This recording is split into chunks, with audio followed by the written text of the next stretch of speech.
Hello, everyone, and welcome to The Pod and the Pendulum, the podcast where we usually cover all the horror movie franchises, one movie in one episode at a time. And I'm your host, Mike Snoonian, and this week I'm joined by a lovely group of friends. Up first, and I'm going to give you their introduction because I didn't have time to write another one. Do not snitch tag her in your post or she will rip your fucking lungs out, you sick fucks. The lovely Stephen Foxworthy from the Disenfranchised podcast. Stephen, how are you today? Much better after that introduction. Holy shit. I actually was kind of hoping you would do that. After I read her introduction, I'm like, God, that's amazing. So thank you for doing that. I appreciate that. Thrilled to be here. Thrilled to hop in last minute. I don't think you, because you're like the kind of like gentlest person on the show, I would seem. Like between you and Brian, I would say you're just like two super nice people. And I just can't see you actually ripping someone's lungs out. Neither can I, but you know what? There's a first time for everything. So, we'll work on it. We'll definitely work on it. But Stephen, it's great having you back on. Great to be back. Thank you. Excellent. Also with us from the Spectre Cinema Club, the man not afraid to say, tell you what, Mike, that theory that you crafted over 2 episodes and explained it super well, nah, that ain't it. And that's why we love him. And that's why I love him, Mr. Devaughn Taylor. Devaughn, how are we? Hello. How does it feel? How does it feel to be on the other side? Because that's my life just in general, is people tearing down my crazy theories. So I got to bust your balls when I can. I feel like we give your crazy theories so much room to breathe here. No, this pod is the safest place for my crazy theories. But as far as like Garrett always giving me shit on our pod, and then like any other pod I hop onto, people are just like, "Oh, yeah, you're out of the box." But my theories are safe here generally. Garrett on Frankenstein was like very upfront about not agreeing with any of my takes. He was just like, "Yeah, you're completely wrong about that." I'm like, bold choice there. So hey, that's why I keep him around. We will definitely have him back on. But this is always a safe place for you, Devaughn. So I definitely loved reading that message from you 2 minutes before the lights went down before Alien, and I'm like, oh, what the fuck? And now you just had to stew on that movie. Stew on that one. I'm like, fucking A. I read that and I just kind of just smiled and shook my head and went, love that guy. Yeah, and I know it comes from a place of love. So, because I listened 2 days after we did the rankings episode. So in the rankings episode, I didn't get to. I was like, ooh, you guys were safe. Yeah, and what's great? You were just kind of like, I'm going to chew on it, and then you're like, nope. But Toby is still the editor in a movie that he's not even mentioned. That's your hot take. Excellent. Damn right. All right. Well, finally, up last from Bloody Disgusting, from Malor Valum, and many other places, our resident gentleman and scholar, who really I keep having on the show because I just want him one time to say, and one time at band camp, Mr. Brian Kuiper. Nice. Brian, how are we? I'm doing good. Probably won't hear me say that because I was in choir, though. Oh! Yeah, so... Never did go to band camp. Sorry. Hell yeah, choir boys represent. That's right. Oof. We'll work on it. There's still time. Well, there's still. I'm gonna be, going on a band tour with my kids' groups, and hopefully nothing that would happen at band camp happens on this trip while I'm with them. I got to say it. Yeah, we want to keep you out of the news. Yeah. We don't want. Yes, please. Yes, please. Please end that. Brian, we don't want to send that tweet. Brian Kuiper is no longer associated with the pod Pendulum. We support victims of childhood assault everywhere. We do not want to ever send that tweet. Well, do I have them saved in drafts for all of the co-hosts? I do not. You're getting a little dark here, dude. All right. Here's we went down a weird alley just now. Yeah, that was wild. I have passed several FBI background checks. I think because we work in a school. Yes. I had a thing happen this week at work before we move on, where the school nurse called me into the office because a young 6th grade young lady. She had broken up with her boyfriend at lunch and was very sad. And my job as a counselor is to console them. So I sat down, and the nurse said, Mr. Snoonian, like, this young lady has broken up with her boyfriend and feels sad. And without even thinking, I just said, well, Miss School Nurse's name, I'm already married. And just stared at the nurse. And the nurse just lost it. She just, like, completely lost the plot. So... yes, I am definitely there to support the kids and take their emotional pain very seriously. All right, here's the format today, everybody. We're not doing one of our celebrated deep dives into a franchise. We've just done, basically between Frankenstein and Paranormal Activity, we've done like 14 long-form episodes, and that was sandwiched between the ranking episode and then the top 10 show, which was like a 3.5-hour behemoth of a show. So we're kind of doing like a little bit of a breather episode and maybe like a little like a victory lap because, you know, we just turned 5 years old and we kind of want to kind of be honest, pat ourselves on the back a little bit. And this is the kind of thing we've done for the patrons in the past. And I think I want to bring these episodes back for patrons on a monthly basis. They're kind of our staff pick episodes. The things that we're hyped about right now. And it can really be anything. Movies, literature, music, comic books, gaming, television shows.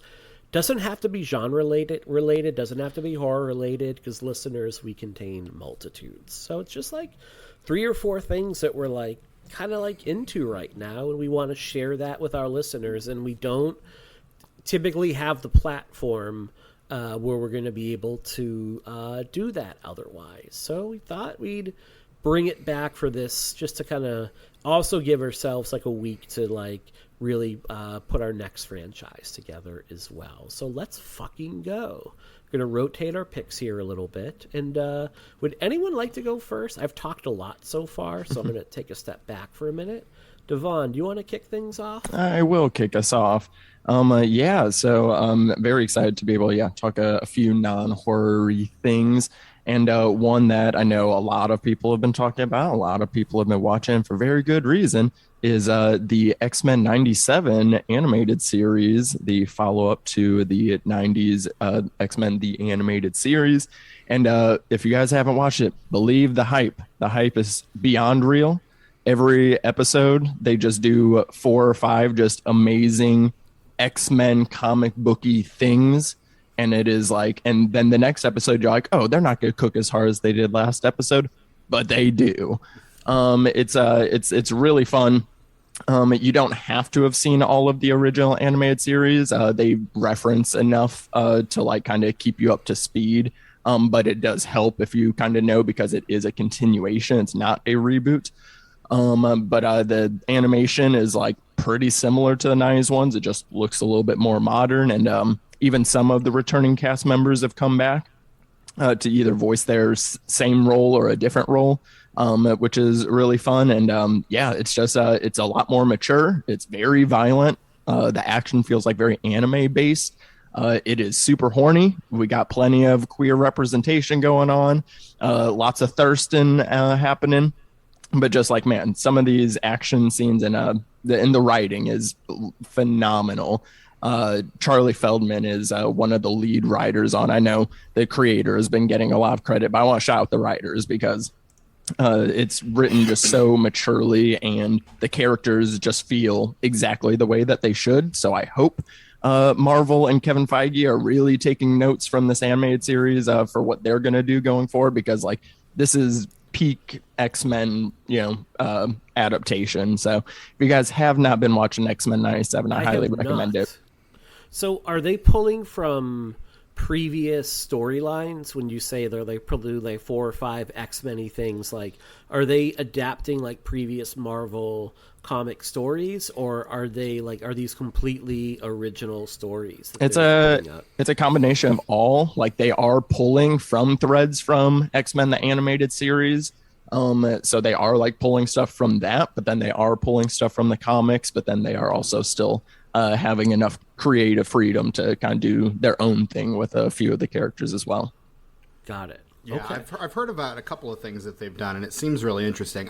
I need to rewatch. I just for myself want to rewatch the entirety of the original series, just because as a religious kid growing up in the '90s, I never had a chance to revisit it in full. So I'm looking forward to revisiting the entire show and then jumping into '97. Yeah, it's made me cry. It gives me goosebumps. Like, I mean, this show is legit, and if anything else, too, I know it's been kind of debated. I am here for week-to-week releases rather than dropping all of something and then people binging it, because then it's like every week I get to spend a week of just watching conversations about the episode, and it's that water cooler talk aspect, and getting to do that for like a week and then getting excited for the next episode. It's just such a completely different experience than so it's like, oh my god, I can't wait to watch all of these episodes and then not think about it next week. So if anything too, like, I think this is a great example of like, this is why you release something weekly. Yeah. Agreed. Binging is great for things you've seen a bunch and you just want to turn your brain off on a cold, rainy Saturday when you're not feeling your best. But I think when you like binge something too, by the time you get deep into it, you can only process, especially if the material's really heady. I think there's only so much you can process and take in before it just becomes like a bunch of visual and auditory information that your brain is just like dumping down the memory hole. Yeah, and there's a certain culmination that comes with, like, I remember when I love Curb Your Enthusiasm. In this last season, I remember everyone was like, at the beginning, the first episode, like, this is a letdown, and it's, but then by that last episode, it's like, oh, brilliant, exactly. And it's like, 30 years in the making, brilliant, Mm-hmm. So I mean, that's obviously a little bit of a tangent, but yeah, I think that build up means I prefer the week to week rollout as well. Agreed. Absolutely. It will hold that curb thought, because I think we might have a little bit to talk about. Yeah. It is the payoff of a 30-year culmination. It's a 30-year punchline. Yeah. And like, is it one continuous story over a season, or are they like 30-minute episodes? You can watch it; it's self-contained, move on. Or are they like threading like a season-long arc throughout this? They do like similar to what they did in the 90s series, where there'll be like certain ones they'll be like 1 or 2 or 3 part things that are all together. I mean, it is still overall one. There's one overarching thing, but there's a few there's a few episodes that are like standalone. But this they're only doing 10 episodes, which is a bummer. Mm-hmm. So there's not really too many self-contained ones in this one. Like there's like a couple 2-parters, and then the last 3 episodes are like 3 parts connected together. Okay. But it's like one overall thing. Excellent. Yeah, I've heard nothing but good things about this show, and I think this summer I might have to check this out. I'm honestly just thrilled they brought my boy George Buza back to play the Beast, because he is probably the key reason why the Beast is my favorite X-Man. Cool. Like, I love that actor in that role. It's just perfection. They brought back Rogue's voice actor too, and she's had the best performance of like anybody on the show. Like they've really given Rogue some like fantastic shit this season. Like to have the original voice doing it again is like pretty special. I love that for her. That's amazing. Very cool. Well, Chewy, how about yourself? Yeah, I've been watching a few things. Most recently, my partner is a big Stephen King fan, and he's been pretty effusive on Twitter, apparently, about the show Baby Reindeer. So we re-upped our Netflix subscription and watched it this week. And holy shit, it's really intense and really, really good. Was really, really impressed with just the dark comedic tone of the whole thing. It's about a Scottish man in London who finds himself being stalked by a woman who comes into his bar, and how it dredges up his own traumas and how he responds to her advances and spurns and doesn't spurn them in turn. And it's an insanely well told story based on a one-man show, based on the lead actor, creator, writer's real life experience with a stalker. And when you know that, it takes on this kind of extra depth of meaning, and it's really, really well done, really well told. I don't want to give a lot of spoilers about it, but it's very well acted, just insanely well put together. And I really, really I think I enjoyed it. Yeah. Ended up enjoying it more than my partner did. I think 1 or 2 episodes in, she was like, I don't know if I want to keep going. I'm like, no, let's keep going. This is interesting. So, yeah, I really dug it. We just started it here. Like, we put it on over dinner. Oh, then I definitely the other night. Away. Yeah, and then we were like, so we finished the first episode and got to like the end of that, where there's a bit of a reveal about the Martha character, where you're like, well, that's pretty insidious right there. And then the main character makes the choice that he does. You're like, oh, you dear fool. Yeah. Buckle up, man. It feels like that. Even that first episode, it says a lot about just the kind of loneliness that a lot of persons are going through, and why you, against your better judgment, when you should like be doing everything in your power to like push a person away that is giving you these kind of vibes, you still, because you're feeling disconnected from others, because you're feeling that kind of like ache for connection, you're like, well, I'll take any sort of connection I can at this point. Right. I also, it feels like, because like you said, like the main character is the comedian that experienced this, like he's, bringing his own story to life. We're the main character in our own stories and think nothing bad can really ever happen to us, right? Yeah, I think that's one of the things that I really enjoyed about it as the show went on, is it gets so much more, it's more honest, I think, than a lot of people might in that circumstance be willing to be about addressing perhaps the reasons for the desire for that kind of a connection, right? And it's very raw and very visceral, and in that rawness, there's a bizarre beauty that I found really, I don't know, it resonated with me quite a bit. Just in the realness of it. And it's 7 episodes, which is typical for a British show, and it's a show set in Scotland. It's Scotland or London? It's set in London. Set in London. He's from Scotland, but okay. Yeah. So it would be pretty typical for like a BBC show to have like a 6 or 7 episode run. Like that's the UK model. Right. Without spoiling it, does it leave itself open for more, or does it feel like a pretty finite? It's contained. I don't think there's going to be a second series of this. Like it's very limited. I think it's even advertised on Netflix as a limited series. So I think this is what we're going to get. But I don't know that I would want any more. Like the way it ends, I think it ends right where it should. Which is also great. I like leaving room for just one season, limited things. Like that sounds really solid, and I'm very what it is. Yeah, I'm very interested in this. I'm a stand-up fan, and being in LA is like kind of funny because like you kind of can be like, oh, like when you really like a comedian, you're like, oh, I'll go to multiple of your shows, and like, but then it's like, oh, I just kind of keep popping up at these people, at this person. That's how we know each other, and then they'll come into my job, and then it's like, oh shit, like this is so it's like I find all that stuff, the parasocial relationship aspect, like very fascinating. So I'm excited to dive into this one.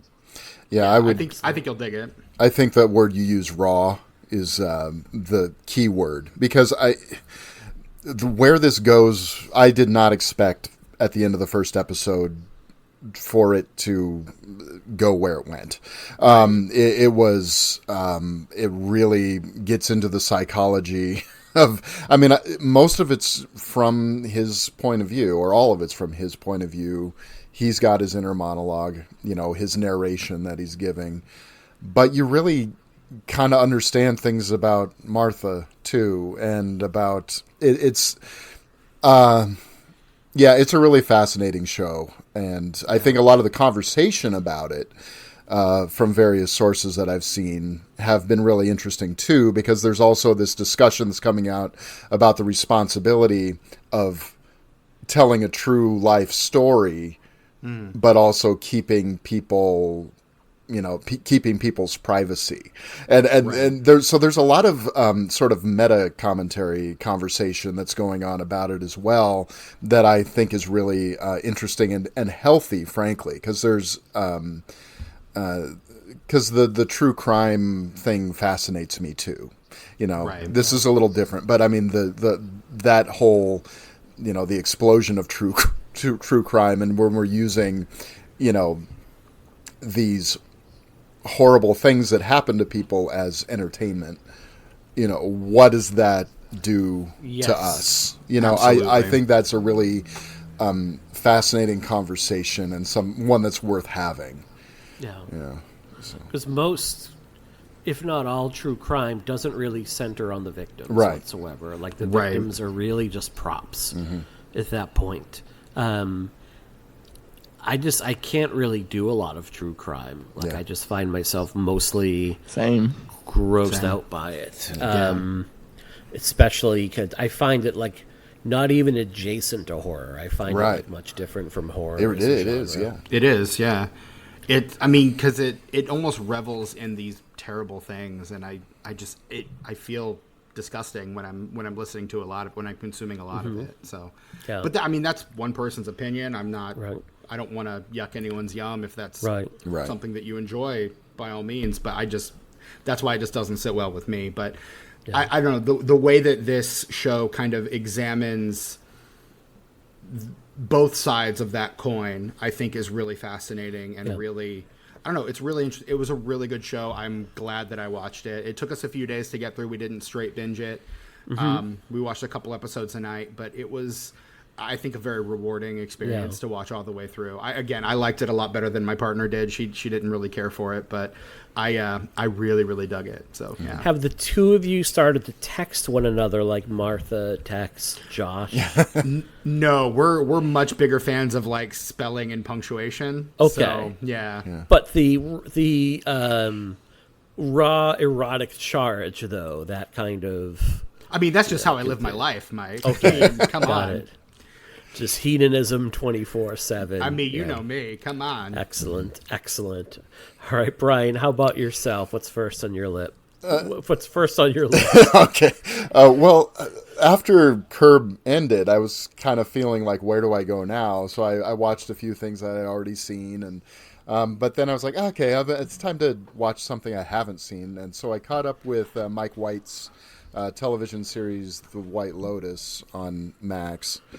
And I was surprised. I didn't expect it to be as good as it was, because he's the School of Rock guy, but there's a lot going on these series, and each season is self-contained in a different location, and it sort of sets itself up with I wouldn't say a murder mystery, but a death mystery.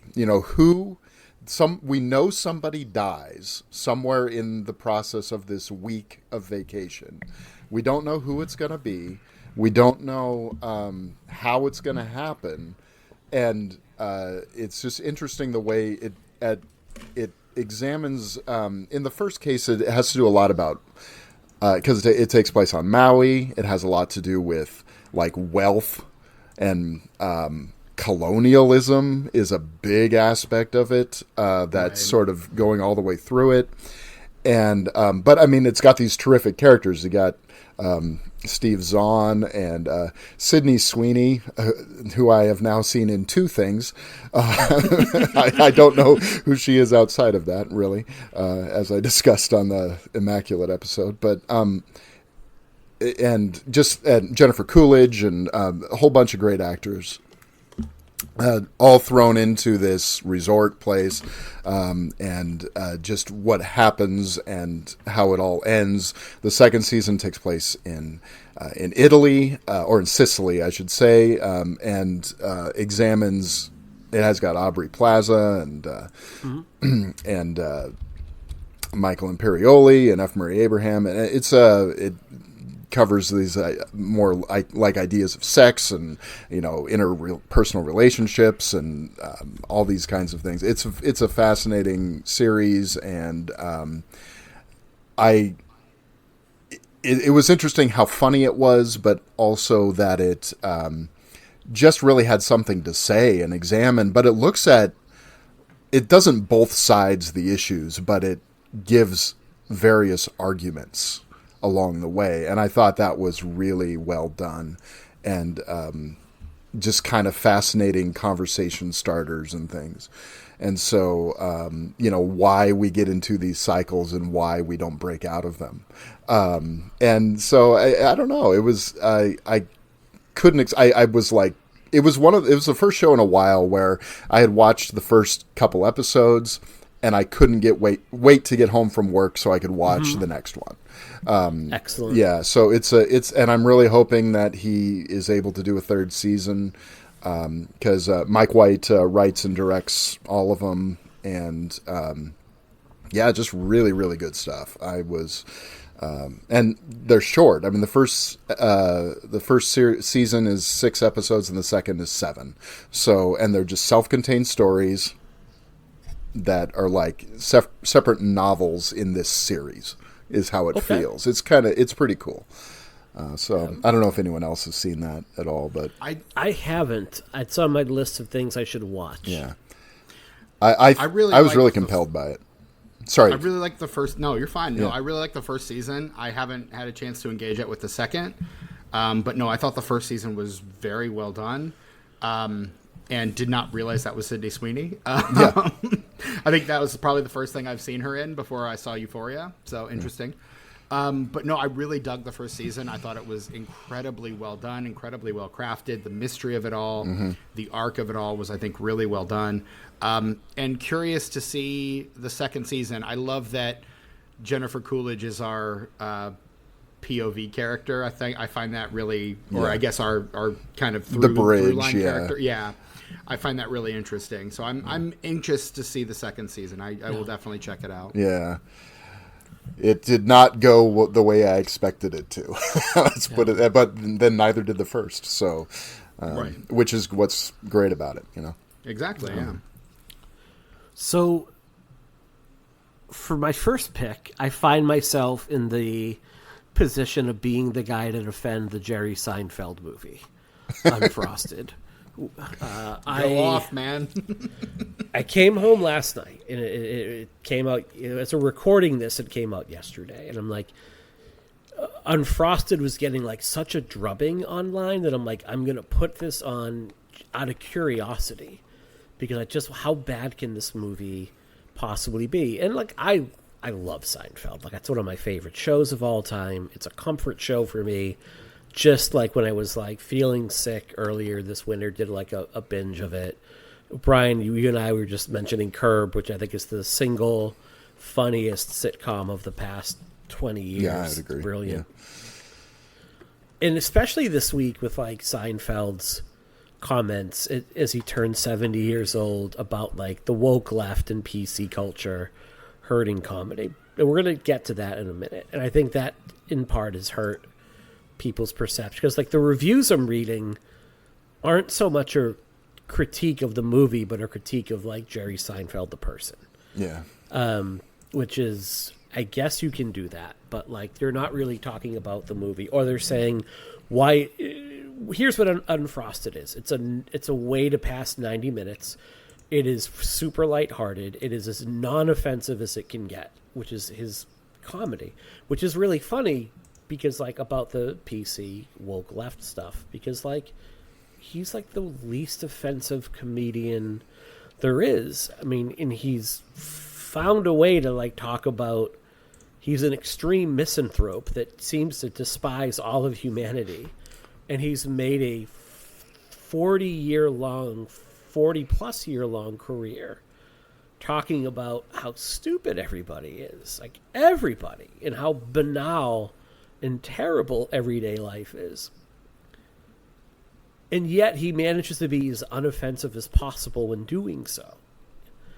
And this movie, it's like a very good later episode of season 8 and 9 Seinfeld. Okay. When they would occasionally delve into these like absurdist, surreal storylines once Larry David left. Like where you would get things like the Festivus episode, or they would travel, they'd do an episode backwards in time. I thought it was a goddamn delight. Like, I couldn't believe how much I enjoyed this movie. Like, what are people watching? And if your critique is, why isn't Jerry Seinfeld doing a scathing critique of late-stage capitalism in his movie about breakfast cereal, have you not followed Jerry Seinfeld's career for 40 years? Like, why would you expect that from him? He's not a scathing critique guy at all. No, it's like, well, it's a movie about nothing. It's like, yes, exactly. But it's like, the jokes that land extremely well. And there are moments of absurdity, like Andy Warhol shooting Jerry Seinfeld's character on the Johnny Carson show because he's upset that the name Pop-Tart is too close to Pop Art. And I'm like, what? Like, or there's a funeral for a character that explodes in the cereal lab, and the Rice Krispie mascots do the ceremony where you would fold the American flag. They do that with a giant press-on tattoo that you would get from a cereal box, and they present it to the widow. And the payoff of the joke isn't that she accepts it with grace. She's like, why the fuck are you giving this to me? And, like, why would my husband die? Like, she's not in on the joke. She's like, this is ludicrous. Right. And it just hit me. Like, it doesn't go as hard on satire and absurdism as, like, something like UHF or Shakes the Clown or Alex Winter's Freaks. And if it did that, it would be my favorite movie of all time.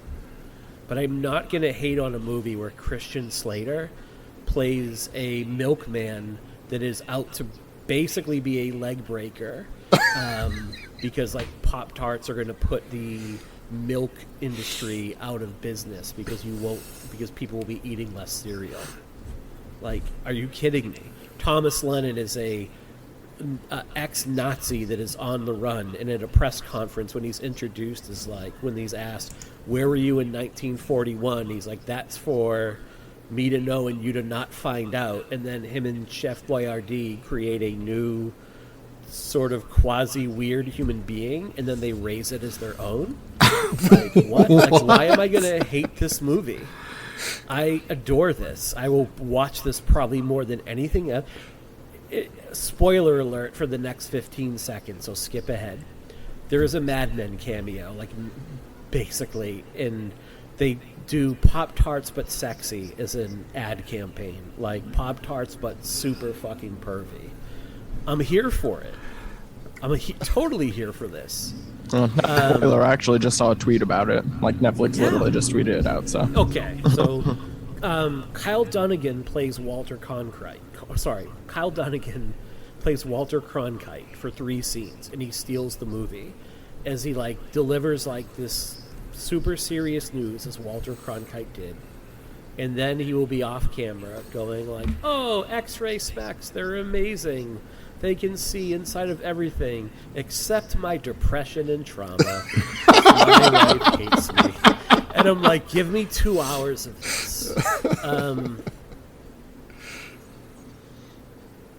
Counterpoints, anybody? Anybody want to? I haven't seen it yet. I haven't seen it either. Yeah. So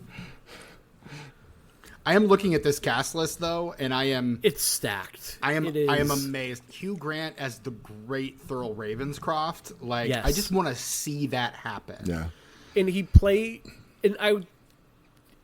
that character ends up dressing like the what was it? The shaman dude who stormed the Capitol on January 6th. Mm-hmm. Like that.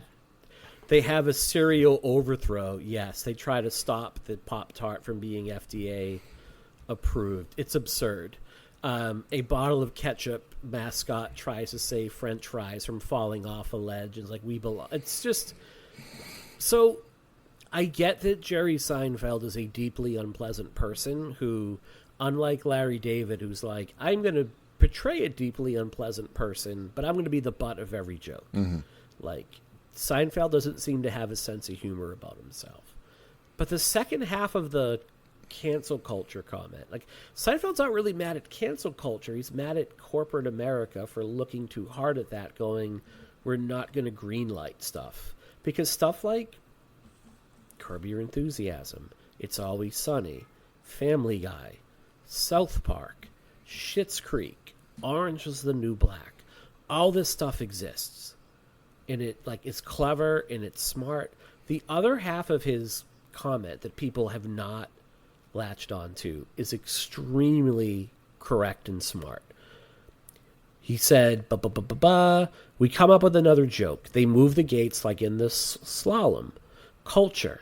The gates are moving. Your job as a comedian is to be agile and clever enough that when they put up the gates, I'm going to make the gate.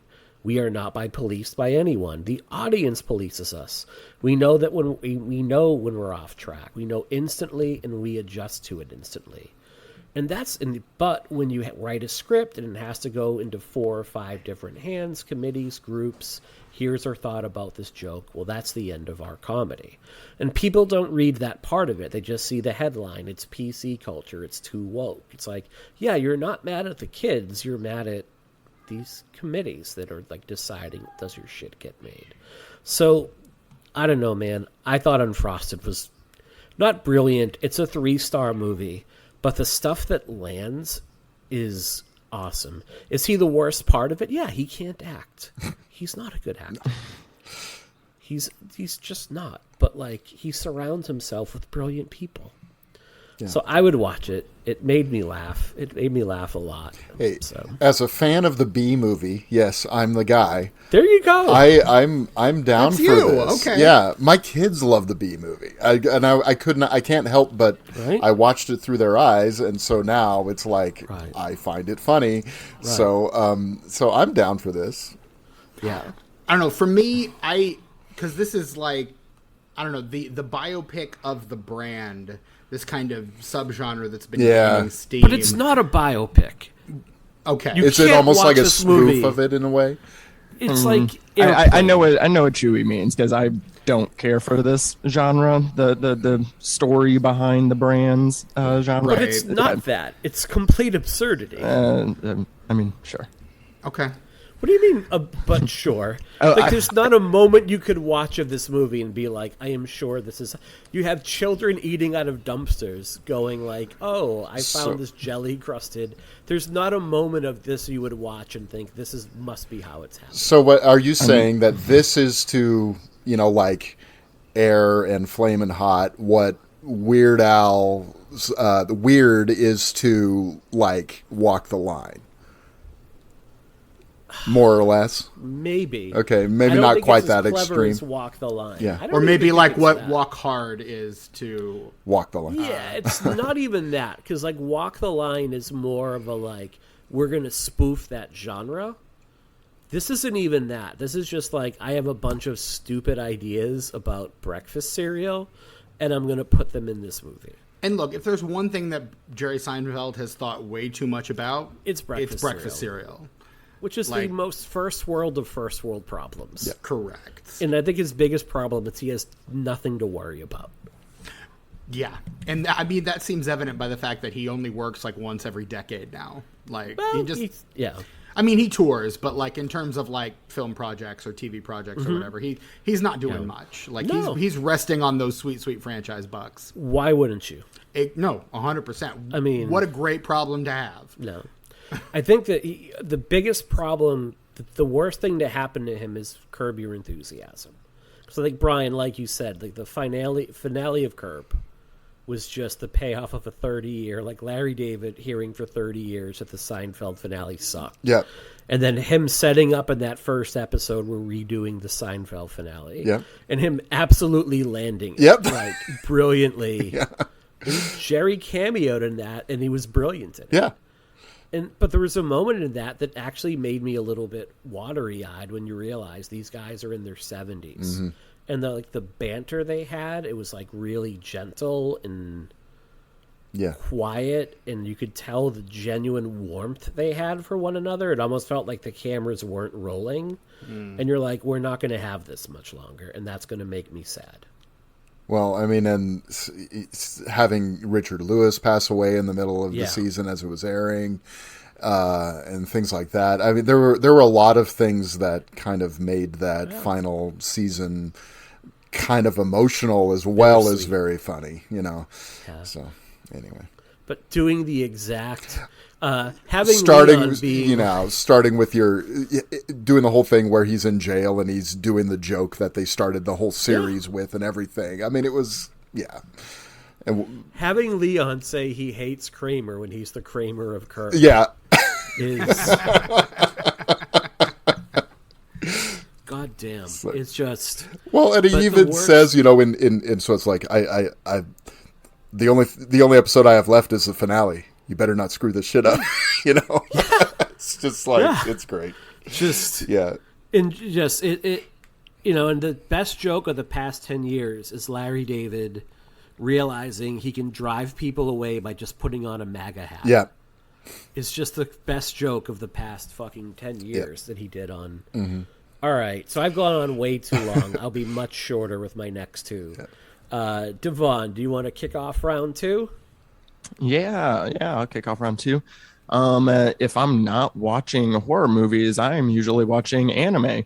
I watch a lot of anime. There's been a lot of really good stuff this past winter and spring season. I know most anime people have been watching Jujutsu Kaisen, so I'm not going to talk about that, but season 2, phenomenal. However, this would interest you, Mike, is this anime called Solo Leveling, and it is based off of a Korean manhwa, so it's not based off a Japanese manga, so the storytelling is a smidge different, but the tone is very different.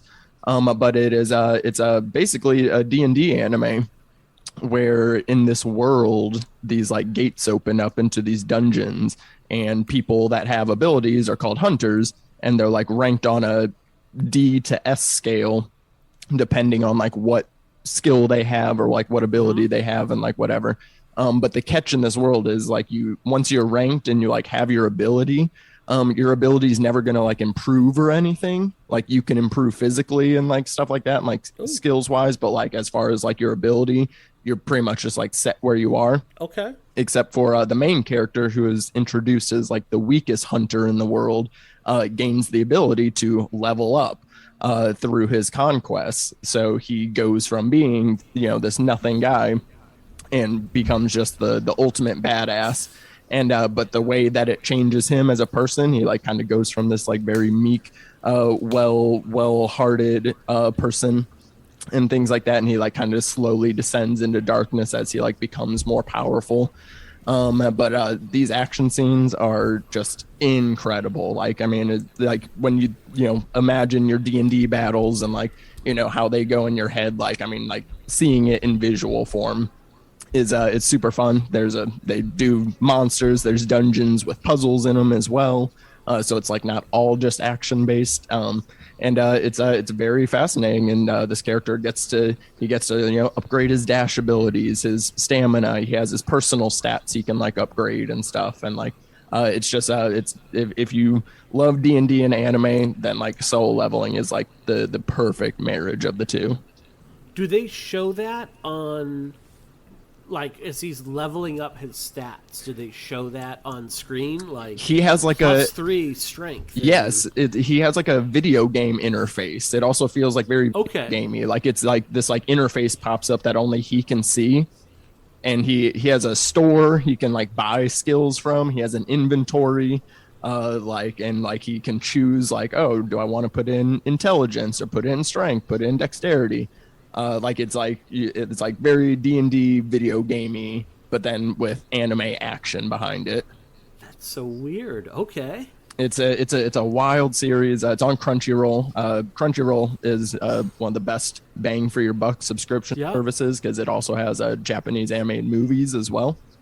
So if you're into Japanese animated films, you can also get for that. But yeah, it's super fun. It's a really fun show. Has some really great moments in it. And like, if you're a D&D person, like this is basically the best you're gonna get as to like a live D&D something, other than like Legend of Vox Machina, which is also fun. Very cool. Solo Leveling is it's pretty badass. Very cool. Stephen, what's your next one? I'll piggyback off Devaughn's. I was never a big anime guy growing up. That always kind of missed me. So I've been trying to rectify that as much as possible. So I watched a Satoshi Kon movie recently. There's one of four. I watched his first film, Perfect Blue. Oh, it's a good one. Which I had never seen before. My partner had seen it before, and she's like, "It's pretty good. It's weird. It's intense." But I'm like, I can handle weird, and I really enjoyed it. I had such a fun time. It's got that like '90s, like late '90s, early 2000 kind of twisty, turny. Where is this going? Wait, what's happening? That thing that was really popular in films around that time. And no, it was beautifully animated. Just and the story was really well told about fame and obsession, and God, I had such a fun time with it. To the point where I just bought his last film, Paprika, sight unseen, never seen it, just bought it on 4K Steelbook. So I was just like, why the fuck not? Might as well. So yeah, that's sitting on my shelf waiting to watch. But I think I'll probably go through the rest of his films too. I really, really enjoyed that. Banger of a movie. Yeah, we covered Perfect Blue on Psychoanalysis back in the day. Oh yeah, that was a really good episode. Really, that was one of Lara's picks, and it was like a strong film, like gorgeous, and kind of feels with like the fervor around like Taylor Swift, and like we were talking about like different fandoms off air and how aggressive they can be, and it felt like it's still very appropriate today. It was like one of those ones I hadn't seen until like a year ago, and I've just become completely obsessed with it. I literally just got the Steelbook for it a couple of weeks ago, and nice. I talked about Paprika on Schooled by Cinema podcast recently. We did an episode talking about Japanese animated films. And I'll check that out once I watch the film. And Paprika is really good. I still prefer Perfect Blue. I'm like super stoked to eventually cover Perfect Blue on Spectre Cinema at some time, because it's one of those movies that's like believe the hype. I was like kind of like, oh, am I gonna really love this as much as everybody hypes it up? And it was like, oh no, it is that good. Like Perfect Blue is phenomenal. Yeah. Okay. Yeah, for sure. And yeah, just the way certain character animations, like the I forget his name, but the obsessive fan character, Mamiya, yeah. The way he, his like look is so stark and interesting, and like just the way he kind of plays a certain type of obsessive fan that has become, I think, so common in different areas of the culture in terms of like parodies of that idea, he kind of embodies that, I think, as an early representation of that kind of toxic fandom.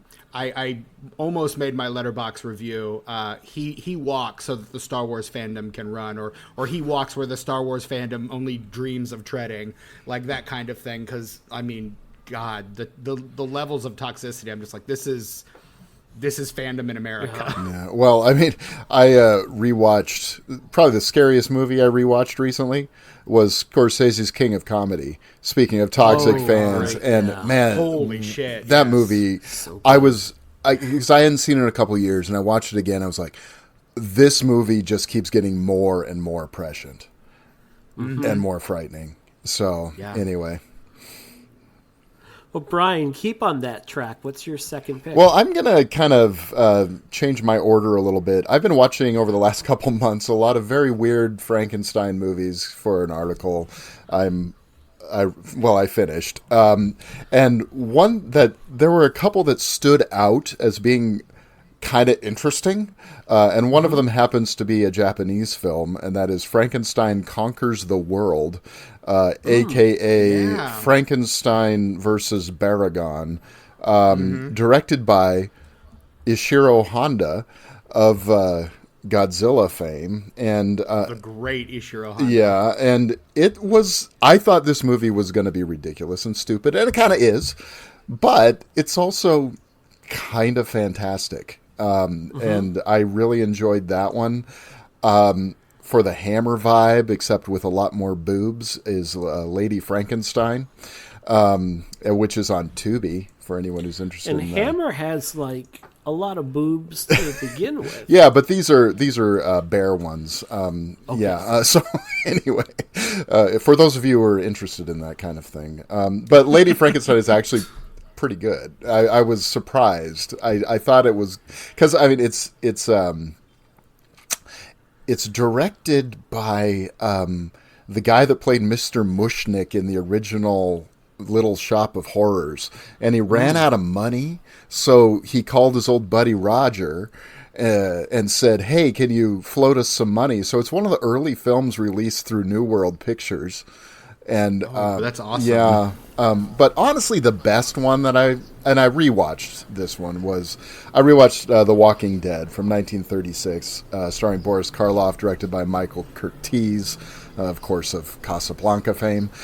Michael Curtiz, and that is a real.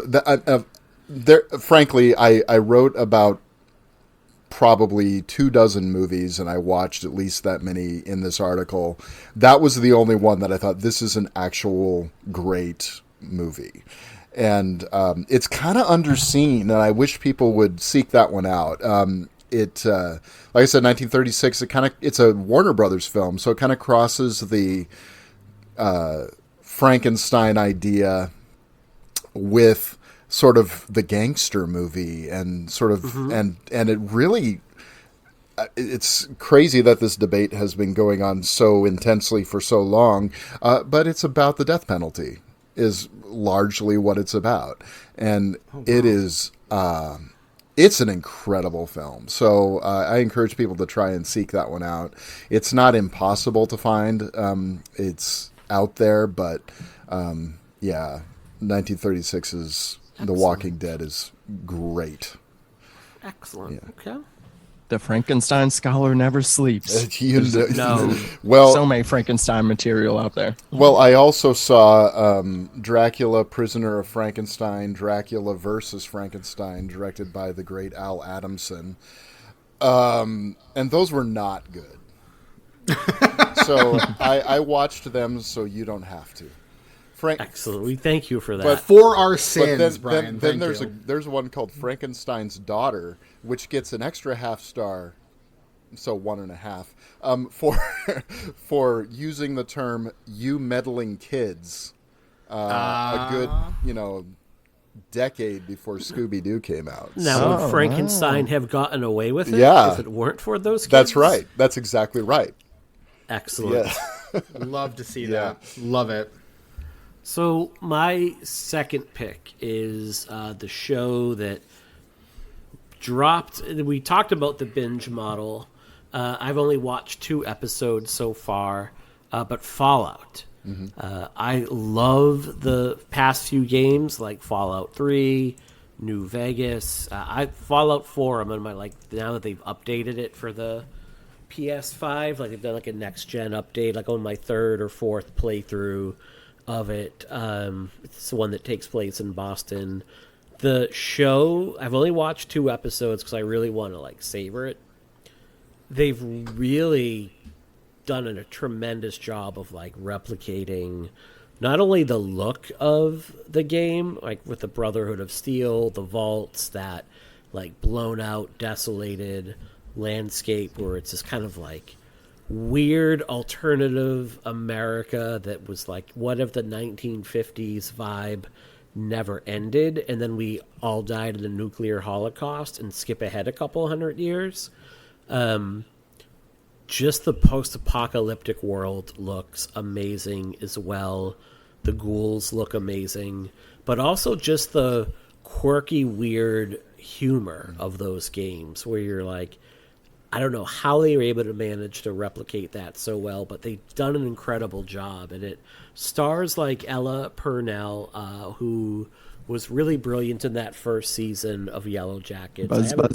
Season 2. Yeah. She is the head. She plays Lucy, who the most unbelievable aspect of this show is that she can't find a proper mate outside of her cousin. Right. Nobody will marry her, or because they have to marry and create babies. The only person, and there's part of the, and again, it's my sick humor, Like, the first episode, there's a lot of incest humor where they're like, yeah, basically, like, sex stuff with your cousin is fine and good and all, but, like, you know, we got to get to making babies. And that's, like, a thread that runs throughout the episode. The amazing Kyle MacLachlan plays the mayor of the vault, the overseer of the vault in the first episode. Love that man. Yeah, he's just fucking brilliant.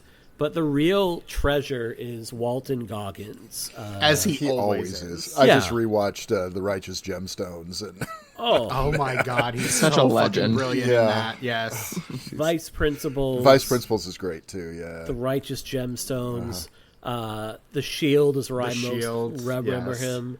But he gets a real chance to shine here when you don't even, aside from what I've seen so far, like the opening scene that he's in before, as the bombs fall, he plays basically a ghoul, which is someone that survived for 200 years after the bombs dropped, but he survived as like a ghoul, which is like a sentient zombie, for lack of a better term.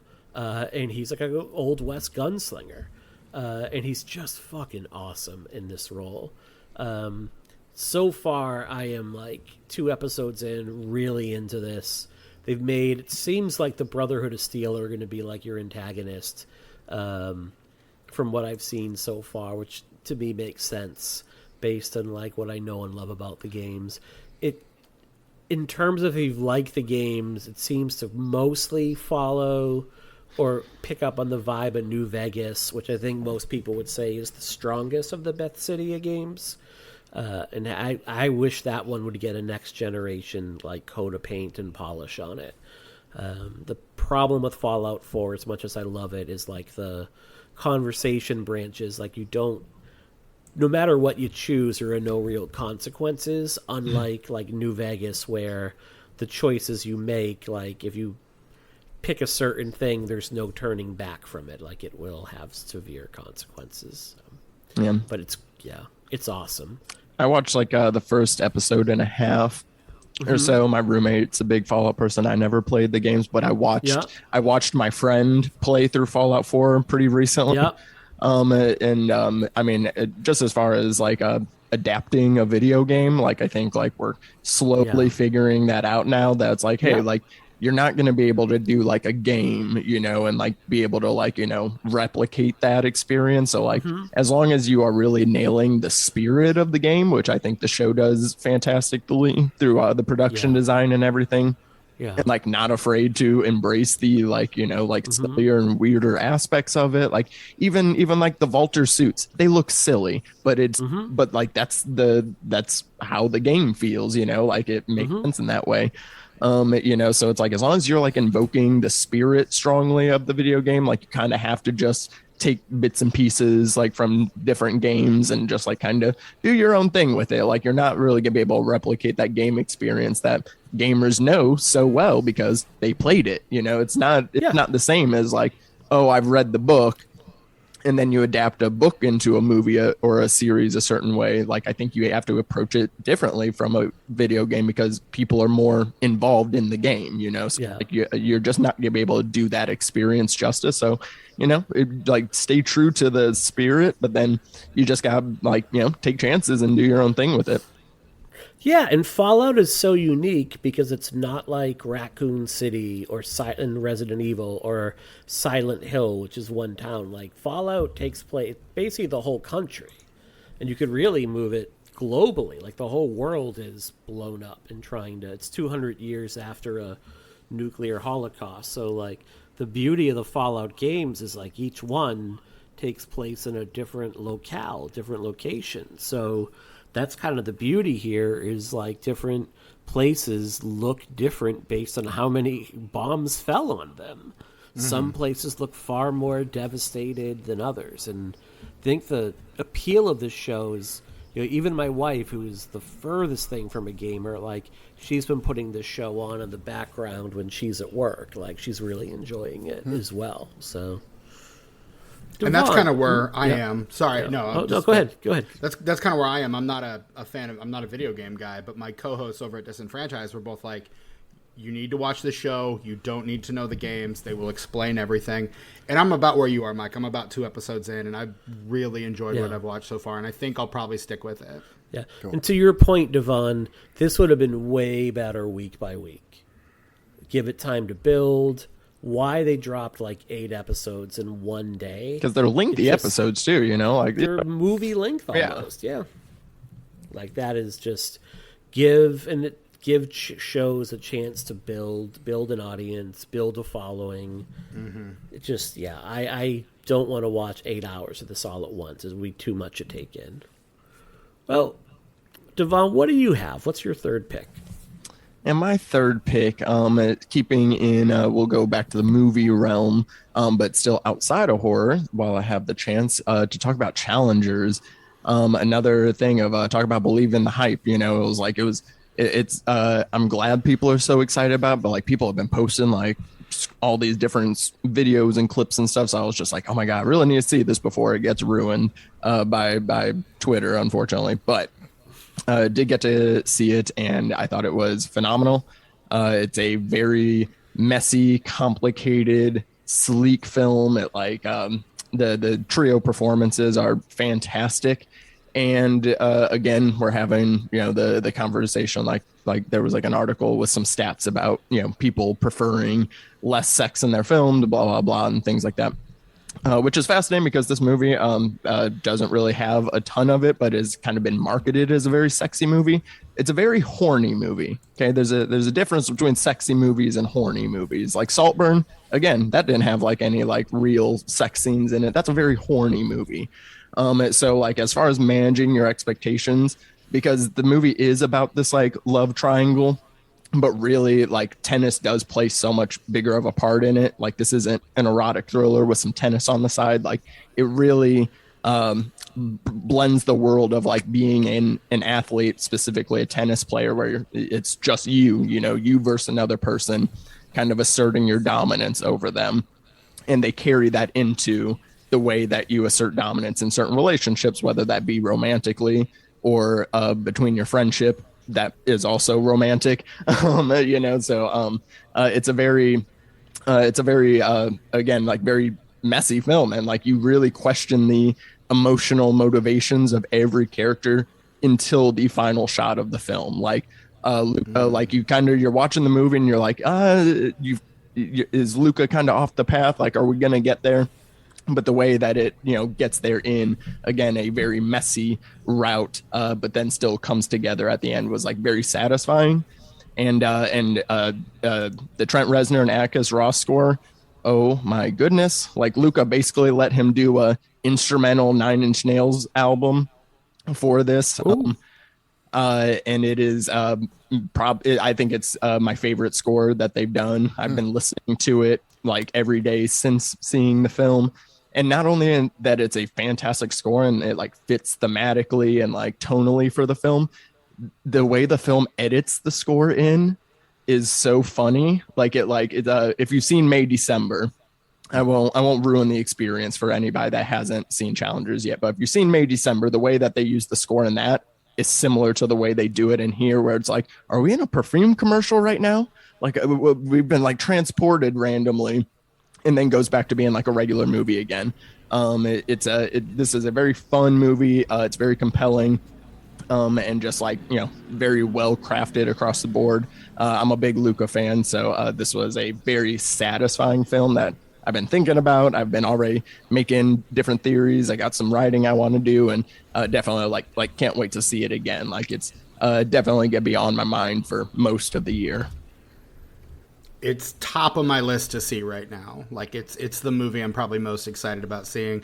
My partner's a big Zendaya fan, so we will probably go see it at some point. But I really liked Bones and All. Mm-hmm. As far as Luca films go, like I thought that was really well done. So I'm very curious to see this one. And most of the buzz I've heard about it is really good. The one critic that didn't like it is one I tend to not trust anyway. So I'm okay. Yeah, it feels like it's going to be a fun time, and I can't wait to watch it. What is their take on breakfast cereal? I haven't read their thoughts on Unfrosted. I can actually look that up right now if you want me to go ahead and check that out. The movie. Where does Challengers... Oh. We'll edit out that joke landed like a wet thud. We'll maybe leave that in. Can't all be winners. There's no breakfast cereal, but there is a breakfast sandwich scene. There's a scene where one character is lusting after this Dunkin' Donuts breakfast sandwich. That's actually pretty funny. It is absolutely hysterical to lust after a Dunkin' Donuts sandwich, which are hot garbage. Yeah, my daughter asked about this movie because she's just started playing tennis, and I'm like, I'm not taking you to see this movie. And she's like, why? I'm like, just for reasons. And she's like, but maybe it'll inspire me get better at tennis and then better at polyamory. I'm like, you're 14 almost. Like, we're not seeing this together. She can totally watch it, but yeah, like if you guys don't like watching awkward kind of stuff together, don't watch it with her, but she can totally watch Challengers. I will watch a ton of awkward things with her, but probably not Challengers with her. So if she was if it was on Netflix or Max and she wanted to watch it with her friends, like, I'm not going to run in and be like, turn this off. Right. But I'm not going to, on a Saturday afternoon, go to the theater and go 2 for Challengers, please, with my 13-year-old daughter. Like, that. And honestly, she thinks she wants to watch it with you now. Who do you think I am, Jerry Seinfeld in 1994? Like, what's going on here? All right, Brian, your next pick. Chewy's next. Usually. Oh, well, right? Or are we going out of order? We can change it up. I can do whatever the fuck I want. This is his show. Yeah. Don't question the captain. Yeah, sorry. You know what? I'll go because I'm excited. Do you even have a pick? I do. Are you even on this show? I have. Are you a even pick. Brian? I have a pick. I can't wait to hear about your pick. My favorite movies of the year so far that I've seen have been action movies. I really enjoyed Monkey Man. I thought that was really a cool movie. Yesterday, though, I went. It's lit. Yeah, I went and saw The Fall Guy, and this movie surprised me. I didn't expect it to be as good as it is, as fun as it is, as funny as it is, and also, I know it stars Ryan Gosling and Emily Blunt, but the real stars of this movie are the stunt people, and this is an old school, real stunts. You can tell they're real stunts. There's lots of explosions. They really blow stuff up. None of that CGI fire crap. This is the real deal, and it's a very entertaining movie. Honestly, there's not a lot of... There's a line in the movie about sexy bacon, about the movie just being sexy bacon. That's all this is. It's not really wrapped in any big message or anything. And if there's a message to this movie, it's we should be giving stunt people Oscars. And it's true. Oh yeah. Damn right, we should be. Yeah. Absolutely. And that is sort of like that's the underlying theme of the whole movie is just give these people Oscars because they deserve it. And it's just a big, fun 90s style stunt movie. And it is a blast. And the acting's great. Gosling and Blunt have great chemistry in it. Hannah Waddingham is very funny in it from Ted Lasso. Stephanie Hsu from Everything Everywhere All at Once. Winston Duke is his stunt coordinator. I love Winston Duke. Oh my God, that guy's amazing. They have a great sort of rapport that they're doing where they're quoting movie lines to each other all the time and stuff. And it's a movie about making movies that loves movies and especially stunt people. And it's terrific. It's a lot of fun. And it was just me and my son in the audience, and we were like literally clapping and cheering and just having a great time watching this movie yesterday. And I hope more people see it because I think it deserves to be a hit, frankly. And because I would see 5 more of these. Yeah, it looks fun. Yeah. It looks like a fun, lighthearted little romp. Yeah. Yeah. I would love to. This is my number 2 most anticipated for right now. Yeah. I will make sure to see this in theaters as long as that does lead to an Oscars category for some people. If that's what this film does for Hollywood, I will be so happy. But I'm very excited to see it just because we don't have as many feel-good movies as more, right. These days. Like, we're a very cynical society right now. We don't get many feel-good movies, so I can't wait to see it. It definitely is that. It's and that's, like I said, it's really all it is. It's just a good, fun time. So, with a great cameo, I mean, from the truck, first of all, that comes in early, and from someone else, but I'll leave that one, hanging out there. Okay. Well, Chewy, is your last pick a feel-good movie? Yes, actually, I felt pretty good after watching this one. It's kind of a lot of buzz on this one on the internet in certain circles. It combines video game mechanics with silent film aesthetics and just a real slapstick sensibility, like almost cartoon logic. It came out a couple years ago, but I think it just hitting streaming. It's kind of been like a traveling show. Hundreds of beavers went over to a friend's house a couple weeks ago, and he put this on, and I was enthralled. This movie is goofy, silly, ridiculous. It plays like a silent film. All the dialogue is just up on the screen for you to read, and it involves so many people in anthropomorphic animal suits. I don't even know how to explain the plot of this thing. It's about a guy who owns an apple orchard and makes Applejack, and then beavers destroy his orchard, and so he has to survive in the wilderness. And then it becomes like a video game RPG at one point where he's buying and ordering different items in order to capture beaver pelts, in order to trade them for more things, and then ultimately to win the hand of the trader's daughter. It gets more and more unhinged and absurd as it goes on. The cartoon logic really, it starts early, but really just ramps up toward the end. It's such an incredibly weird movie. I don't know who it's for, but it's so much fun. I was just sitting there having a blast with this thing. I think it's streaming on one of the Amazon adjacent services or something right now, but it's goofy, it's silly. Again, you can rent it. You can rent it on okay. services, yeah. Yeah, for but it was $6. I mean, worth it. Honestly, worth it. I had an absolute blast with it. I want a physical media release of it because I want to own it. Yeah, it reminds me of the old Looney Tunes cartoons I used to watch as a kid, combined with modern day video game mechanics. There's a scene at the end where he's on a wooden rocket ship built by beavers. Yes, that's a thing. Spoilers, I guess. I don't know. Anything can really spoil you for this movie. This movie is so weird. That is something out of Frogger.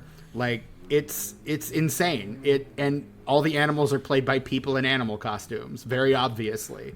The reality in this movie is very thin, tenuous at best. It's wild. I really, really had a blast with it. I was supposed to see this at Fantasia, but I had to leave. I just had to get back. It played Monday morning, and I had to leave before the screening of it. But your review is in line with everything that I've heard, and it has gotten just raves, basically a live action Looney Tunes cartoon brought to life, and are super low budget labor of love. So maybe I'll throw this on tonight, or I'll rent it tomorrow. Ward off the kind of Sunday scaries a bit, and make this a Sunday night movie to watch with the fam for some laughs. I think you'll get a kick out of it for sure. I'm also seeing here that apparently if you have this service through your library, it's playing on Hoopla. Ooh, okay. Yeah. We do have Hoopla, yeah. Excellent. So I can watch it anytime now. Excellent. I have an overdue library book So I am not allowed to use Hoopler at the moment. It gives me an error message. Oh, that's so. And I can't That's so find funny. it. I didn't know it did that. Wow. It I does. didn't either. So my last pick, I'm a few months behind on this one, but I had like a week-long Paramount Plus subscription that I was able to finagle because I needed to watch Next of Kin. And I ended up binging all of The Curse. The show came out in Showtime early this year, and the hype was real on this one. Mm-hmm. It's the A24 10 series limited series starring Emma Stone and Nathan Fielder as a couple in New Mexico that are basically purchasing houses on native land and trying to flip them as part of a reality show called Flip Anthropy.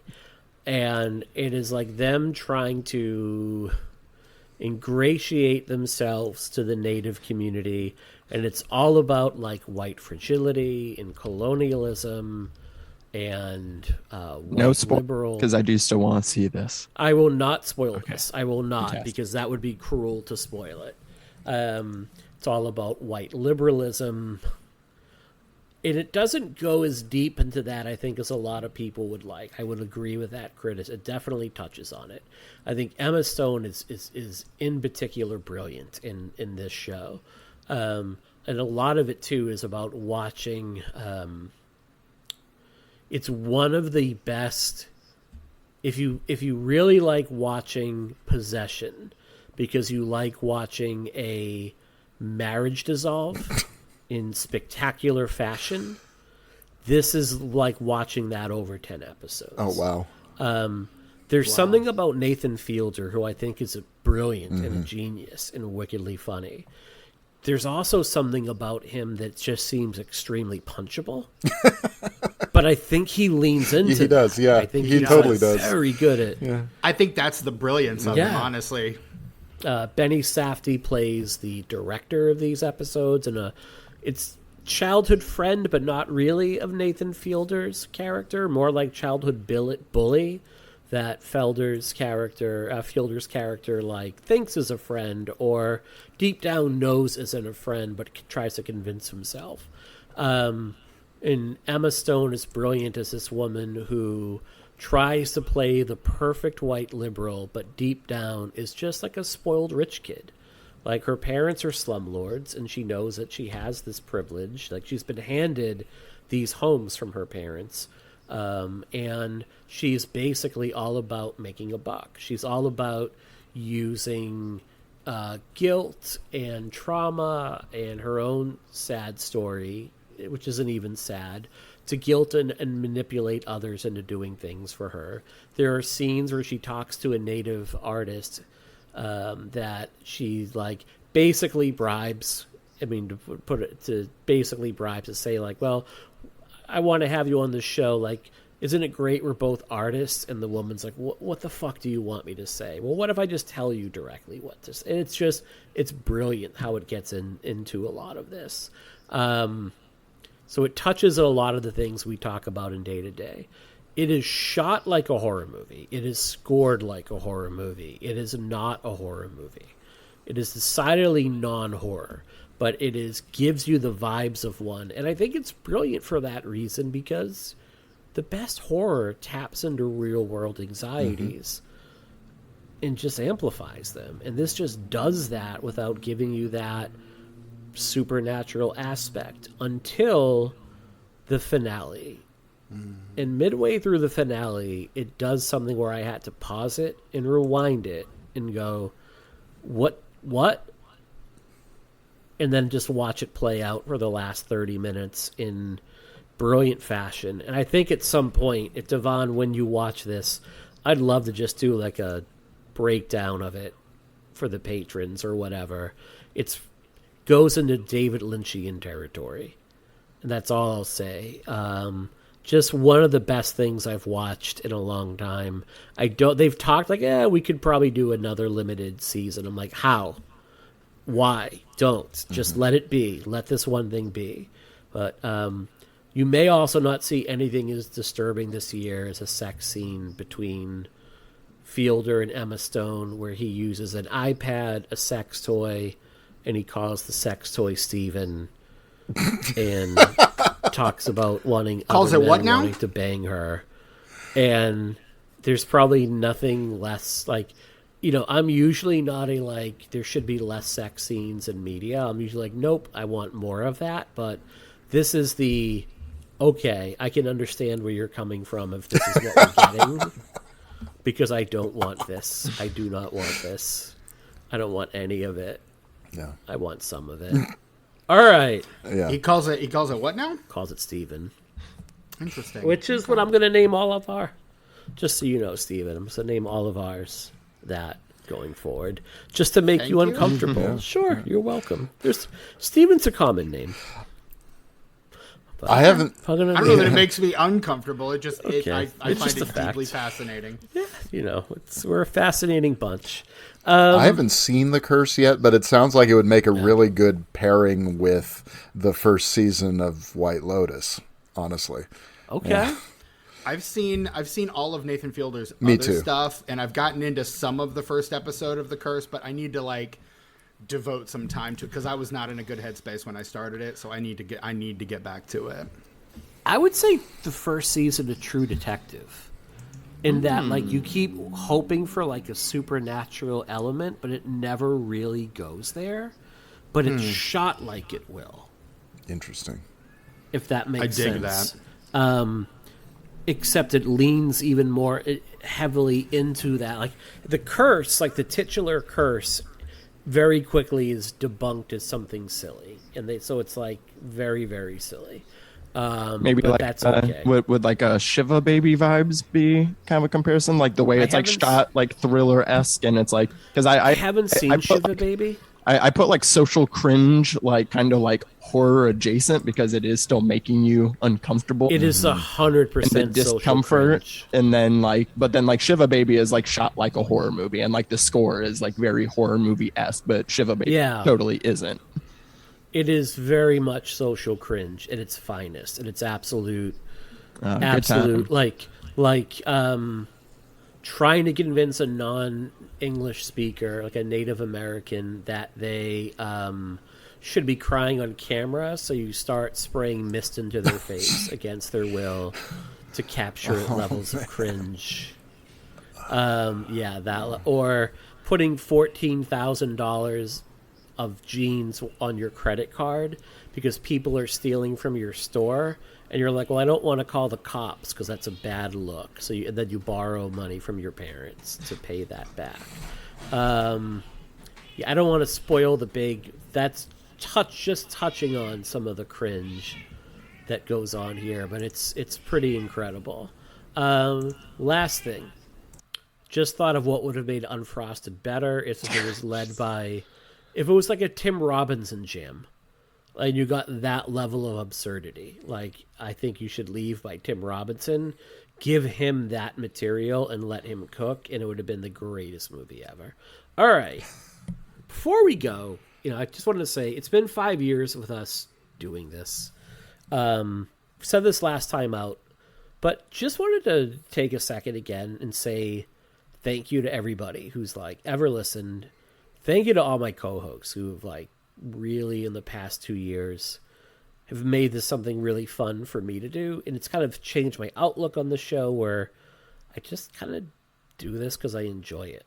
I just really have fun doing the show, and it's a way to just kind of talk to friends every week. And as you get older, and move further away from people you get to see every day that you love, it means a lot. Podcasting is weird. I thought of this the other day, in that podcasting is weird, in that you'll do something with someone for however long, and you'll text them or talk to them every day or every week, and you'll share a ton of jokes, and then you stop working with them, and then never really talk to them again, kind of just fall. And there's not animosity or any animus, but just we didn't know each other before this, we did this thing, and then we just kind of fell out of touch, and it's super, super weird. So having this huge crew of people to do this with every week means a lot to me. Don't know if I overshared there, but No, I've loved the camaraderie over the past 2 years. Like you said, like either being able to do the show or just yucking it up in the Slack. Busting Mike's chops in the Slack is my new favorite thing apparently. So yeah, I love getting to do this and like hop in and out. Whenever we want to do it. I've been trying to go through and like get the stats. I want to see like the breakdown, like how many episodes everybody's gotten to do, because like I think that's like really fun the way different episodes have different tones depending on who's in, like all that stuff is super fun, and I love getting to do it, because I mean obviously I have my other podcast too, but like I just love I love doing this. I love podcasts. I could do it just if I could, and like especially like in earnest, like almost exactly a year ago, I had the choice to either continue doing psychoanalysis but like revamping it once like Jen and Laura like officially are like we can't do this anymore, or continuing this. And like like not gonna lie, like psychoanalysis was the bigger show. Like it pulled in like a ton of people because it was super unique, but I'm like, this one's a lot more fun. And it's like, do I care more about numbers or do I care more about fun? And I'm like, I kind of just like want to have more fun. And now there are months where this like almost comes as close as psychoanalysis did. And I think that's because of the co-host. And if I wasn't so lazy about promotion, we probably would do better. But I am super fucking, I hate social media. I hate it. Yeah. Because understood. I just don't, it's just a cesspool. But I was just wondering for you all, like, are there any like favorite moments recording, any favorite episodes you were on, or even like episodes you weren't on that like stand out that you were like really thrilled to be a part of? I mean, go ahead, Devaughn. I was just say, because I think, we've been like kind of had like the rotating panel for a couple of years now, but I really feel that Saw season is what truly brought the crew together. Like everybody got to take part in different ways. We had a bunch of great guest co-hosts as well, and like that was like so much fun, like getting to do something so deep on something as silly as Saw. Like this is the only place where we could do something like that, talking about Saw movies for over 2.5 hours per episode. I think just like really solidified how much I love doing this pod. Like Saw season was great. No, agreed. I actually was not even planning on being a part of the Saw series at all, and then I just listened to one episode. I'm like, this is way too much fun. I need to watch all of these movies and jump in on one of these because I can't miss out. And so I absolutely did. I mean, I honestly, one of my favorite moments was the first thing I ever did with Pod and the Pendulum, the Halloween 4 script read, which is where I met you two, Mike and Brian, where I met both of you. And the fact that I was just this guy who just started a podcast and was like, I love this show. Mike's like, hey, anyone want to do a script reading? And I'm like, yeah, me. And the fact that you were like, yeah, come on, let's do it. And I was like on vacation at the time too. So I had a buddy of mine, like, let me borrow his audio setup so I could take part. Like it was such a bizarre thing from my end that I was even included in that. But then just to become a regular part of it, I loved being a part of the Army of Darkness episode with Kat Scully and talking with you and Lindsay and Kat about that movie that I love so much. Like, I've just loved being a part, because I loved this show as a fan long before I was ever on. So to be able to be part of the process has just been incredibly rewarding. So I can't thank you enough for that. Lindsay was the best, and I would trade all of you in for her in a heartbeat in a sec. No, I'm kidding. I'm totally joking. But Lindsay was, I totally am, do not 100% I love, but I do adore Lindsay. She just had a ton of professional commitments, but Lindsay is amazing. The thing is always like, put new people on, like, just come on, like, we're not splitting the atom here, right? Talking movies, I'll bring the script reads back too, because I had so much fun doing the It Chapter 1, but the Cary Fukunaga version. That was where I met you, Devaughn. Yeah, that was so much fun. Let's do this. Yeah. All right, we'll make this happen. We'll definitely find a way to make this happen where we do the script reads again. And I've loved our guests. We get amazing panelists to come on and amazing guests to come on. For me, it was the Purge series with y'all. Like, I felt like that's when, as a group, we started to really gel. Like, everybody was bringing, like, Ariel had just started to become a part of the crew and the way we lured Ariel into this, like, after Phantasm, was like, she's brilliant. I'm just gonna stroke of brilliance. keep picking movies she likes, and then she'll just be part of the crew at that point, and she'll just have no choice. So that was it. It was a honeypot. Yeah, you got honeypotted. It was a trap. It was, and we're not recording on Zencaster, so I can't hit the "it's a trap," and I'm not gonna. But like, just splice it in. You're good. No, that's work. So, but I think when we did like the Purge series, I'm like, okay, like this crew, like we're really firing on a lot of cylinders. Man, I go, like, I go all the way back to Halloween the 2. early days. Halloween 2 was my first episode, and when I was sent a DM to ask to be on the show, I was like, "What?" But you guys are like famous. No. You're No, I know, and so I had no clue at the time, and so and just to be able to stick along for so long with the show has been good in several different forms, because I was part of the panel that briefly existed there. We did the Poltergeist and Lost Boys series, and which was interesting. And then to sort of keep going over the years has been great. And I think as far as favorite episodes, the Texas Chainsaw original, the 2-parter. I mean, I think that's the marathon. That's such a good episode. It's a really good one. And I think, I of course I'm going to say the Frankenstein episodes, but I think my favorite moment, and you pulled this as a clip one time, is from the Texas Chainsaw remake.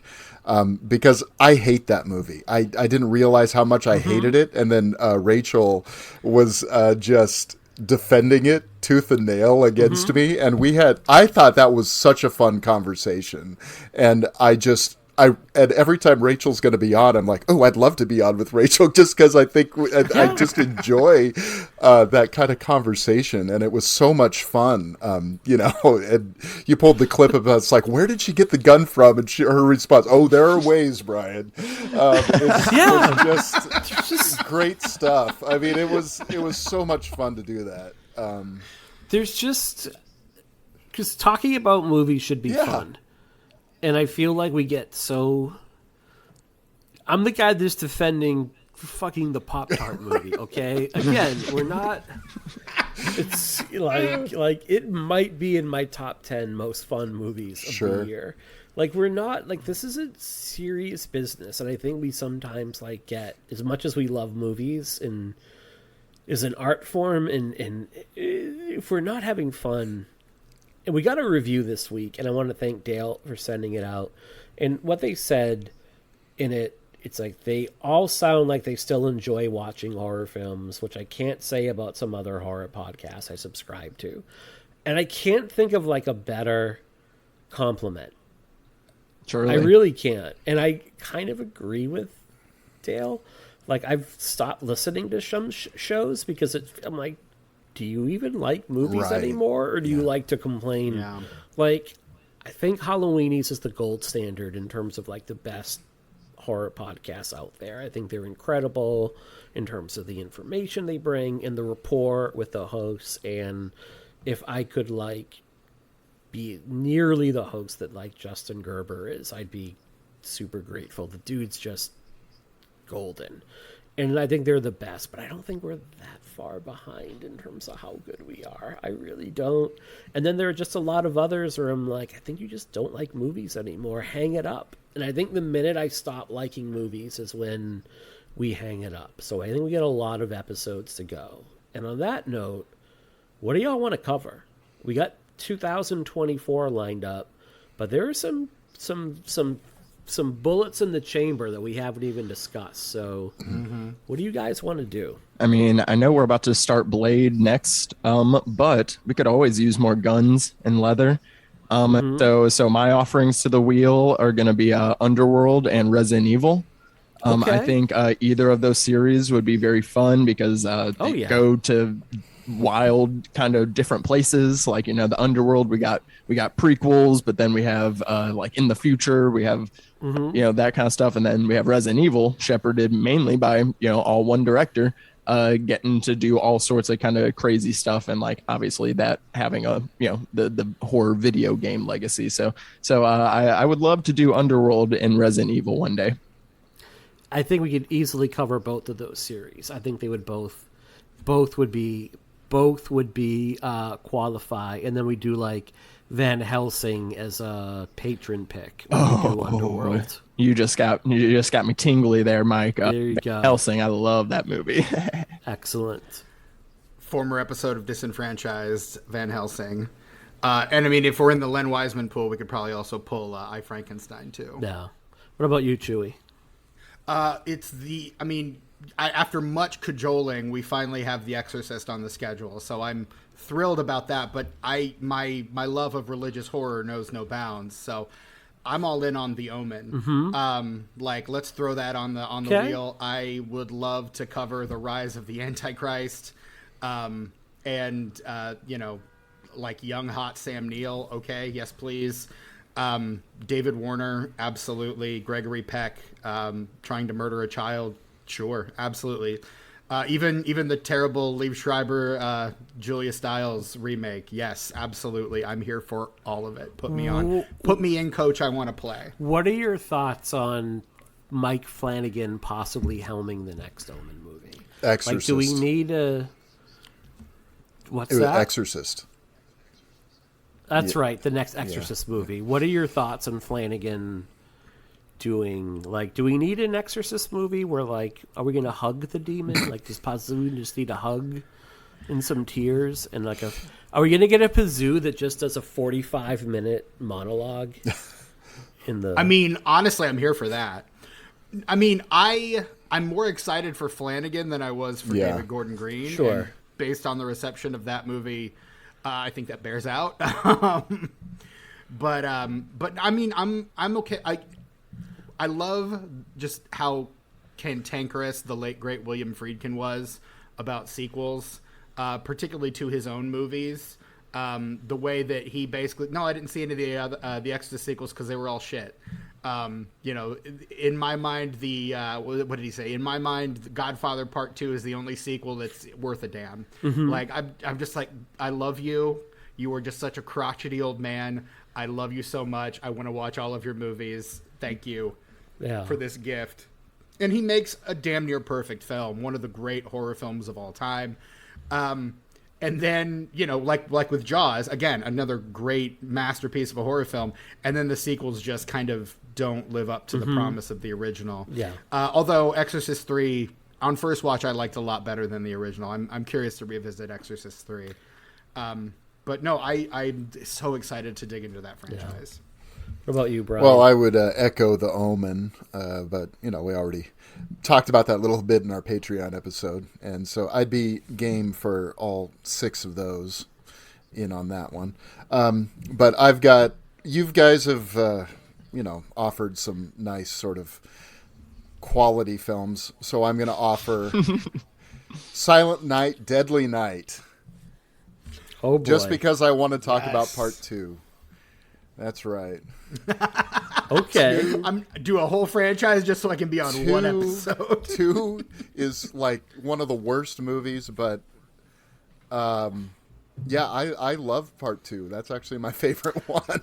You're just going to hear me curse you out, I think, by the time... Okay, or alternatively, The Hills Have Eyes, where you do have some good entries, but then some really, really dismal ones. Yeah. So I gotta shout out Scripts Gone Wild. I did a live script reading of Eric Freeman. He wrote his own sequel to Silent Night, Deadly Night 2, following his character again, and we did a live reading of that unproduced sequel, and it is one of the most batshit like things I've ever read in my life. Like, so that sounds amazing. But yeah, so I'm also in on doing the Silent Night, Deadly Night franchise. Could we do a reading of that script? Like, could we get permission to do that? I know, possibly. I probably got his email stashed somewhere. Devaughn could probably get him on the episode. He did do the episode with us when we did. Could he direct it? He read as himself his own character when we did the script reading. I have a lot of thoughts. Like, kind of love this. We need to do Predator because we need to finish Alien. We need to finish. We haven't done. I made the mistake of not doing the Alien versus Predator movies when we did the Alien. But I thought we'll do them with the. We'll do the Predator franchise. Did I tell you how much I liked Unfrosted? You know what? But we'll do those when we do the Predator series. So we need to get that in,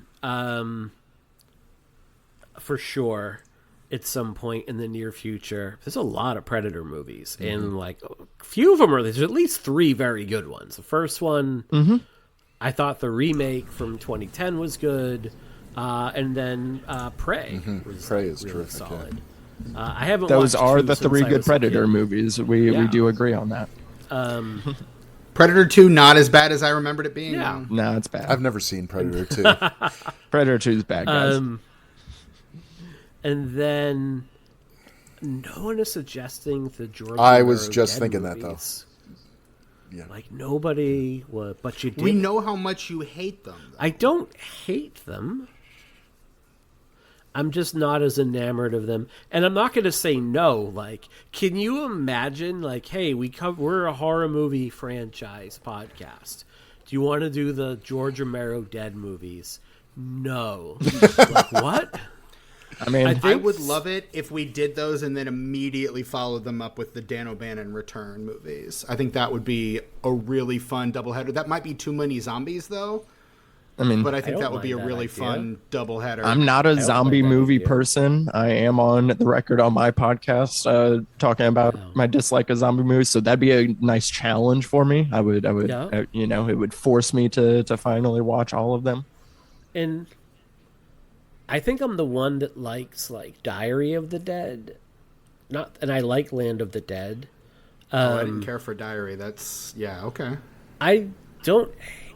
I am not like as enamored of his movies as others are, but I have a lot of respect for where they are in the. But yeah, that should probably be. I think what I am is intimidated by the challenge of like how much research would go into doing that on like a weekly basis, and do we? Sure. We'll talk about this off air. For some of like the tentpole movies, I think we break them into like 2 or 3 parts, and we record them in 2 or 3 parts. But that's a conversation for off air. I think we could also meet out some of that research, so not all of that's put on you. I think so. Because I'm bad really about like to do research. I'm bad about asking y'all to do stuff for free. You know. I mean, we're here because we love it, Mike. Yeah. And I love you guys. So on that note, on that happy note, as people are like tuning out in droves, like, fucking, just shut up. Liked you better when you talked about defending Jerry Seinfeld, like the most unpleasant dude of the fucking Pop-Tart movie, which is super funny. I'm telling you, just watch the Walter Cronkite bits. They are so good. Just like, why don't you stop drinking so much, honey? I pay the bills. I'll drink as much as I want. Like, God damn. Give me 2 hours of that. Okay. All right. Sorry. Who wants to plug something? I'm done. I don't even want to throw it to you guys. Just everybody. Yeah, so I'm going to go ahead and plug the Unfrosted movie. I actually, lots of love for this 3-star movie today. I know, but I feel like it's gotten so much hatred that I have to die on this hill. Hey, you know what I mean? Somebody's got to do it, Mike. Someone has to think about the poor billionaire. Yes. But you can find me at all the usual places at _Daddy Disco. You can check out my podcast, Spectre Cinema Club, where we are talking horror movies from 1994 this month. Subscribe to our Patreon because we have a Patreon over there as well. We're doing some fun bonus goodies as well. So you can, subscribe over there at Spectre Cinema. Excellent. Thank you. Chewy. I am at Chewy Walrus on some social media platforms. Find me, I guess. I host the Disenfranchised podcast with my buddies Brett Wright and Tucker.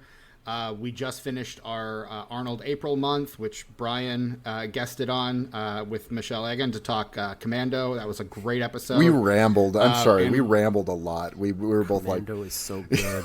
we had a lot of fun. Man. We had a lot of fun. We wouldn't know anything about rambling on this. Michelle and I later we were like, man. We're a tangent-heavy podcast anyway. It's kind of what we do, so don't even worry about it. So if you like tangents, check us out. We just recorded an episode on Alex Garland's Annihilation that went up last week, and we're getting ready to record an episode on 2022's Marmaduke. So check that out. You can find us on social media at DisenfranchPod. And I just wrote my first novel that just got published, just self-published that kind of secretly under the radar, just kind of slipped that out into the world. My partner and I wrote a comedy thriller novel called Check In, Check Out that you can buy on Amazon, either paperback or ebook.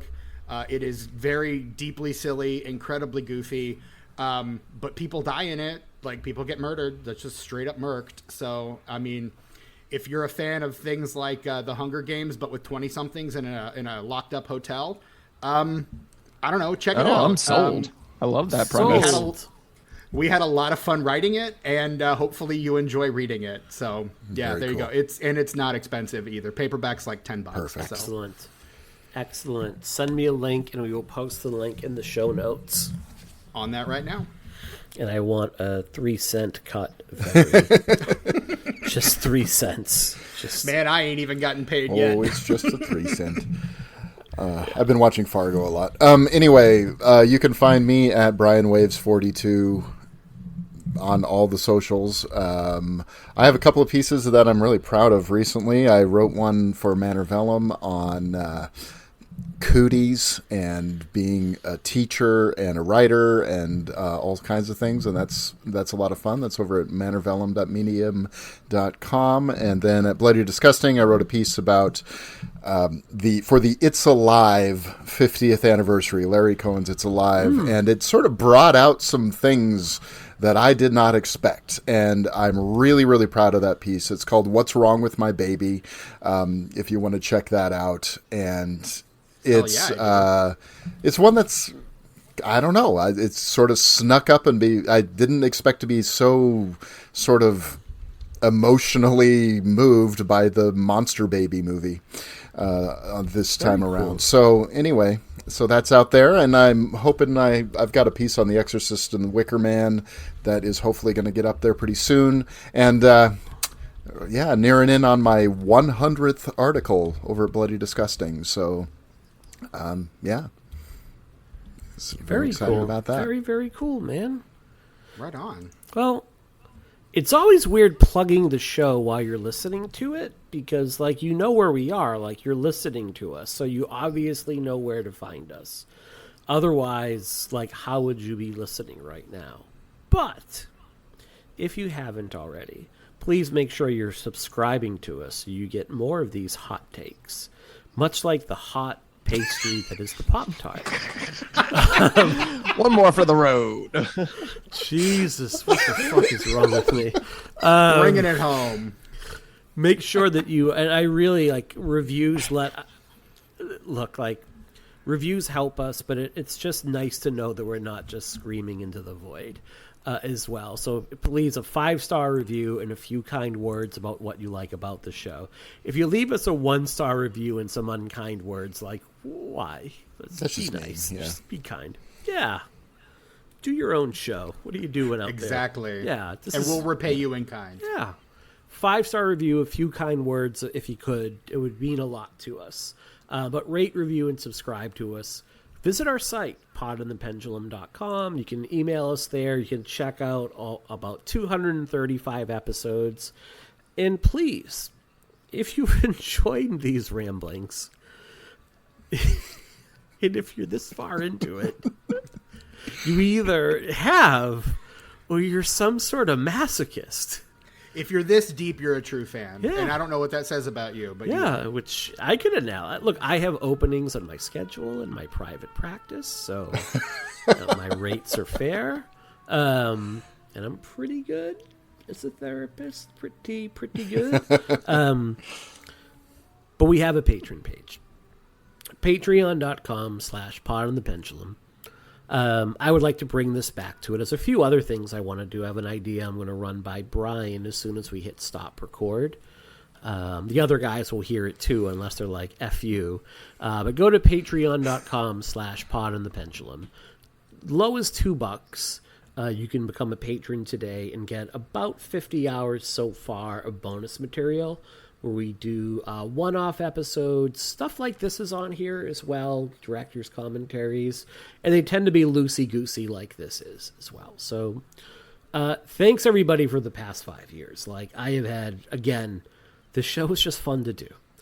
You've indulged me. I know I can be a lot. Thank you to Brian and Devaughn and Stephen, and I know they're not here today, but Nicole and to Jessica and to Rachel, and want to give like a special thanks to Ariel, who's not here today, who like behind the scenes has done a ton in the past year, like just in terms of organization, to really help me out and take a lot off my plate. And I don't think she gets the credit that she deserves, but like Ariel has just been incredible, and just like, if anyone wants any advice on how to do a podcast, the only thing I'll say is, like, do a show with people that you can like and respect and that you have fun with, and the rest will take care of itself.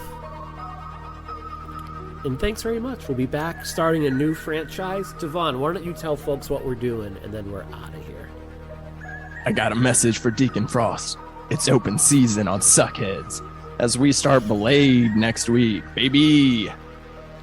Yeah, excited for this one. All right, everybody, we'll be back with Blade in a week. Take care, y'all.